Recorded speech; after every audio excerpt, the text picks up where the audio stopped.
Hello বন্ধুরা, আসসালামু আলাইকুম। পাপড়ি মাশরুম অ্যান্ড অ্যাগ্রো ফার্মের পক্ষ থেকে সবাইকে শুভেচ্ছা। আশা করি সবাই ভালো আছেন।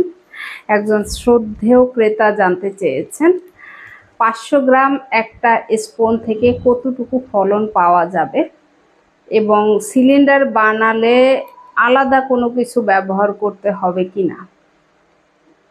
যদি আপনি রেডি স্পুন থেকে চাষ করেন 500 গ্রাম একটা স্পুন থেকে আপনি 200 থেকে 250 গ্রাম মাশরুম পাবেন 3 মাস ব্যাপী, অর্থাৎ মোট ফলন প্রতিবার হারভেস্টে এতগুলো পাবেন না, টোটালে আপনি পাবেন 200 থেকে 250 গ্রাম।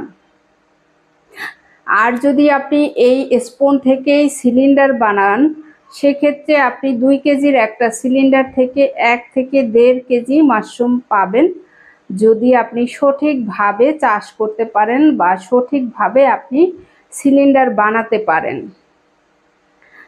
শুধুমাত্র খাবারের জন্য একরকম হিসাব, আর যারা উদ্যোক্তা হতে চান তাদের হিসাবটা সম্পূর্ণ ভিন্ন।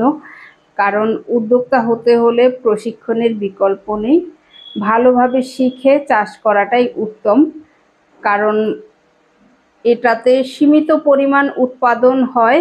যদি আপনি সঠিকভাবে চাষ না করতে পারেন, সঠিকভাবে হারভেস্ট না করতে পারেন, সেক্ষেত্রে আপনি কোয়ালিটিটাও বুঝবেন না, পদ্ধতিটাও বুঝবেন না, তখন মনে হবে এটা থেকে তেমন একটা উপকৃত হওয়া যায় না, চাষে তেমন লাভ নেই। অবশ্যই লাভ আছে যদি আপনি সঠিকভাবে চাষ করতে পারেন। আশা করি এই ভিডিওটি দেখে যাদের এই সংশয় থাকে যে কতটুকু উৎপাদন পাবো কোন পদ্ধতিতে চাষ করে, সে বিষয়টা ক্লিয়ার হতে পারলেন। যারা জানতেন না তারা জেনে নেবেন। ভালো থাকুন, সুস্থ থাকুন এবং নিজ ঘরে ঘরে মাশরুম চাষ করে নিজের পুষ্টির চাহিদা মিটিয়ে তুলুন।